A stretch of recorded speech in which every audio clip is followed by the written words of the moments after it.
Together, growing in faith, changing communities.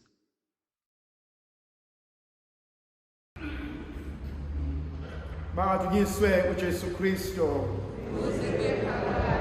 Namhlanje thandwa sami ngifisa ukuba sibuke ivangeli lapho sibuka khona indaba kaMarkus chapter 14 from verse 12 to verse 26. Kwathi ngosuku lokuqala lwezinkwa ezingenamvubelo lapho kuhlatshwe khona imvana yePasika, abafundi bathi kuJesu, ufisa ukuba sikulungiselephi lapho uzodla khona iPasika na? Kunabantu abafikayo empilweni zethu azitshele umuntu ukuthi uzosiza, azitshele ukuthi uzoba yingxenye yesisombululo, azitshele ukuthi ukufika kwakhe kuneqhaza azolenza, azolidlala empilweni yomuntu. Ngibuka labafundi abaya kuJesu bezitshela ukuthi bafuna ukumsiza, bafuna ukwenza impilo yakhe ibe ngcono, bafuna ukumlungiselela la ezokwazi ukuthi ahlale khona izinto zambe kahle. Lento ifana nomuntu ongena endlini yakho kumbe ongena eofisini lakho ebese eqala eqoqela izinto. Yena ngokwakhe usuke etshela ukuthi uyasiza, uyaqoqa, ubeka izinto endaweni azitshela ukuthi uzozithakasela noma kumele engabe zilapho. Kodwa inkinga yenzeka wena mnikazi wezinto, uma usuyibheka into zakho awube usazithola la ozibeke khona, ngoba umuntu nomuntu uyayazi icova noma imesi ye-ofisi lakhe. Uyazi ukuthi uphakamisa lapha uzothola ukuthi kwami. Kodwa lona osuke esiza, eklina, eqoqa, uzitshela ukuthi uyakusiza. Umbuzo wami oqala ukuthi kungabe kusizo yini empilweni yakho? Ukufika kwami kungabe kuletha usizo yini? Engikukhulumayo nawe kungabe kuyakusiza yini? Kuyakwakha yini? Kuyakwenza yini ukwazi ukuba umuntu ongcono?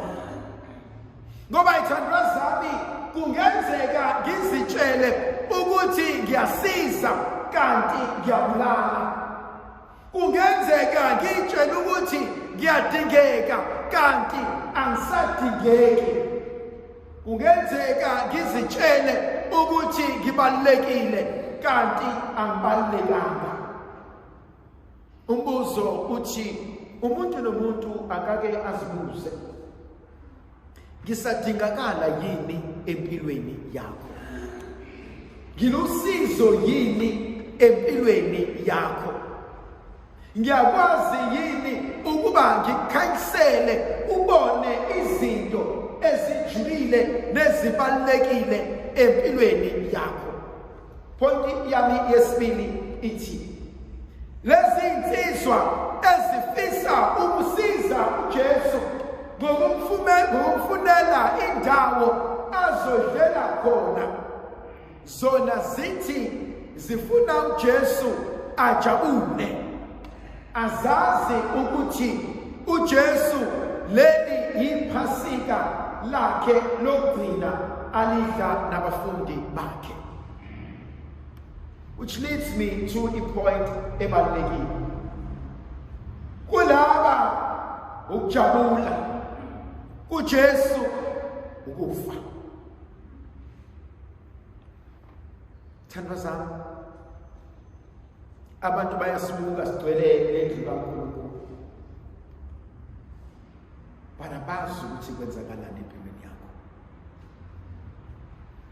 Abazazi izimpi nezingqinamba ezenzakalayo, abazi kwenzakalani empilweni, abazi kwenzakalani emshadweni, asazi kwenzakalani ekhaya ovela kulona. Namhlanje kuseni asazi ukuthi yini eyenzakele izolo, asazi udlule entweni engaki ukuze ukwazi ukufinyelela kuleli misa lanamhlanje.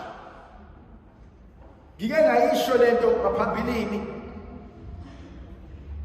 ungavumi abantu bakwenze uzenyeze ngobuwena,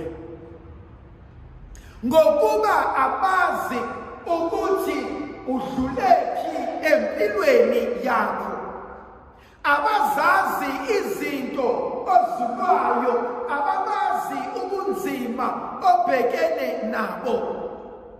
Akuve kulula ukugxeka umuntu, akuve kulula ukudikilela phansi omunye umuntu, akuve kulula ukutshela umuntu mina ukube benguwena bengizokwenza kanje, mina ukube benguwena bengeke ngiyenze leyo nto, mina ngiyiboni lento yenzayo iphusile. Awubuzanga ngani qala before wenze lento, mina ngangiyenzile ayilunganga. Lowo muntu usuke ufuna ukutshela ukuthi kahle kahle uyisilima, mina ngihlakaniphile. Lento ifana nomuntu othi yazi nifisa senzeni, nithi nisamphendula athi hayi mina ngibona kufanele senze kanjalo, ngibona senze kanje, and egcineni elakhe izwi eliqhumayo. Then bese uyayibuza ukuthi why ungibuza why ungibuza mnganami, why ungibuza sithandwa sami, ngoba vele egcineni sokwenza intando yakho. Khona uJesu into asifundisa yona namhlanje. Ngimbuka umntaka Maria ehleli nobuhlungu enhlizweni bokwazi ukuthi iphasika lokugcina, kodwa nabantu abalokhu bemfunzelela, woza Jesu, woza sihlale phansi, woza senze lesidlo esingcwele, and uyasho enhlizweni ukube benazi ubuhlungu engikubona ngabe aningiceli lokho. Which leads me to something else, thandwa zami.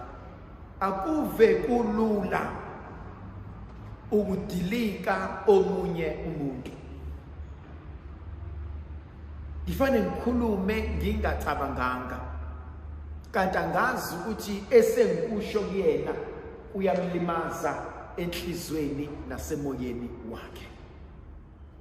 Point enye yesithathu engiyithandayo nengithintayo ngale ndaba kaJesu. uJesu ufuna ukujabulisa abafundi bakhe. Uyafisa ukuba singabi khona isikhala sokuthi kukhona abakuswelayo. Elento siyayibona kubazali bethu. Umuzwe umzali ethi angifuni abantu abami babe nesikhala sokwazi ukuthi ubaba wabo usashona. Angifuni babe nesikhala sokwazi ukuthi umama wabo usashona.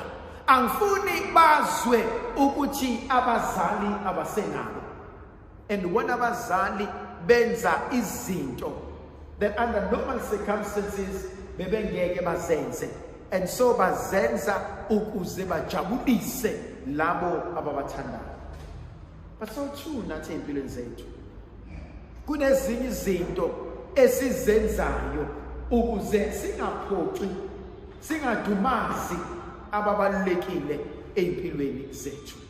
That is called sacrificial love.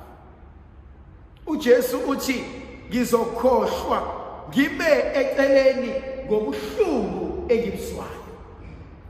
Ngizovuma ukuba sisondele sibe ndawonye ukuze nabo bazibone befana nabanye abantu.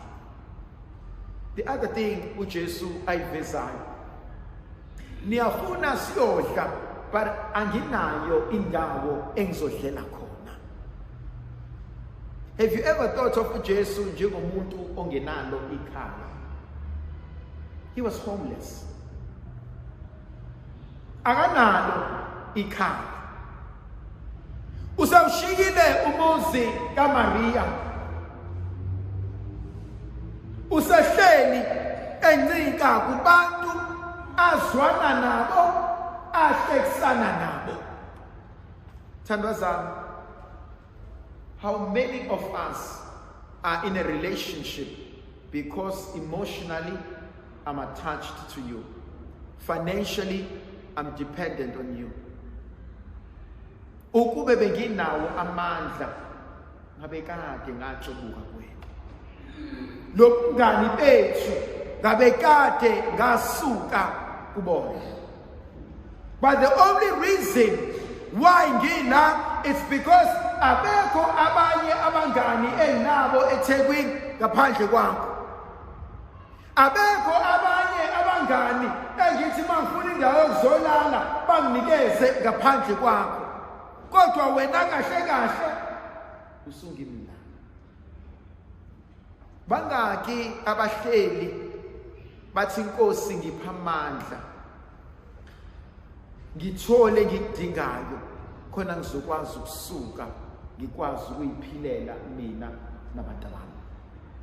Khona umkhuleko oshawa uSamson, uthi uSamson sebemkhipha amehlo, sebemgundile, eseyinhlekisa, sebembophele obondeni ngapha nangapha. Athi Nkosi sebehlekise ngami kwanela. Athi ngicela into eyodwa, ngicela ungipha amandla okuba ngife nezitha zami. Ngicela ungipha amandla okuba ngingafi abantwana bami ngingabakhelanga ikhaya.